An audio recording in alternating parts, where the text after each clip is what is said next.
নমস্কার, কেমন আছেন সবাই?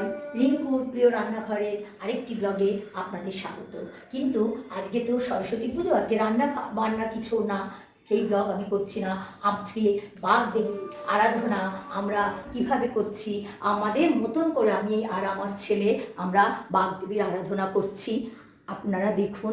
হ্যাঁ মা, সকলকে ভালো রেখো, তুমি সকলকে ভালো রেখো, বিদ্যা দাও, বুদ্ধি দাও, জ্ঞান দাও, বিবেক দাও, চেতনা দাও, সকলকে ভালো রাখো, সকলকে মন থেকে সমস্ত হিংসা দূর করে দাও মা। আমার ছেলে ওর উপনয়নের পর থেকে ও নিজেই পুজো করে, দেখুন আমার ছেলে কিভাবে পুজো করছে, চেষ্টা করে আর কি পুজো করার।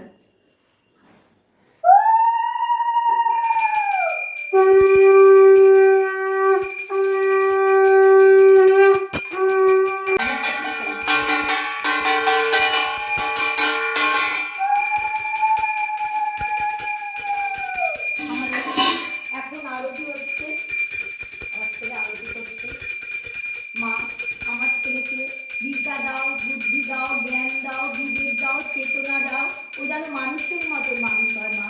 পৃথিবীর সকল মানুষকে তুমি ভালোবেসো।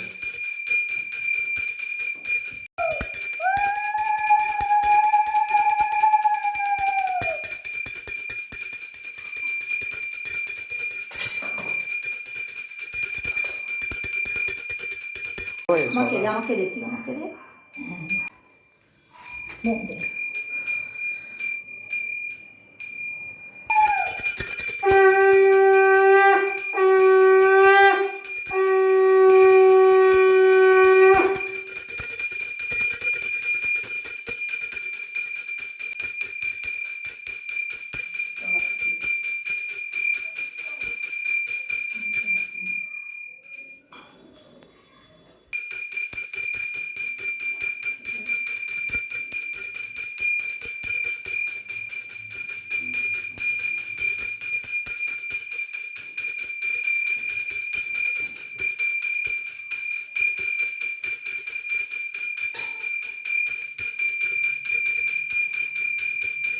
ঠিক আছে, এটাকে দেখিয়ে পুরো একবার দেখিয়ে নে।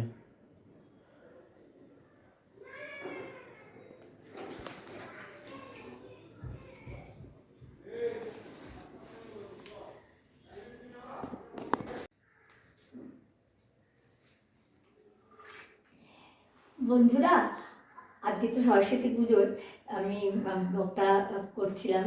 রান্নাবান্না তো বলেছিলাম সম্ভব না আজকে রান্নাবান্নার ব্লগ করাটা, কিন্তু নিজেদের তো ঘরে কিছু খেতে হবে, তাই আমি আজকে রান্না করেছি। দেখুন, একটু বাসন্তী পোলাও রান্না করেছি আজকে। বাসন্তী পোলাও কীভাবে করেছি অনেকেই জানে, আমি আমার মতন করে পরে আরেকটি ব্লগে দেখিয়ে দেবো। আর এটা যে নিরামিষ, আমি নিরামিষ আলুর ইউনিক দম করেছিলাম, সেই রেসিপিটাই আজকে চন্দ্রমুখী আলু দিয়ে আমি করেছি। আর এটা আমাদের টমেটো, কুল, কিশমিশ সমস্ত কিছু দিয়ে চাটনি। এই আজকে আমাদের দুপুরবেলা খাবার। আমাদের এবার খাওয়ার পর্ব আমাদের শুরু হচ্ছে। ছেলেকে সকলের জন্য খাবার বেড়েছি, সকলে দেখুন কেমন লাগছে আপনাদের। নমস্কার, সকলকে সরস্বতী পুজোর শুভেচ্ছা। সবাই খুব ভালো থাকুন, সুস্থ থাকুন।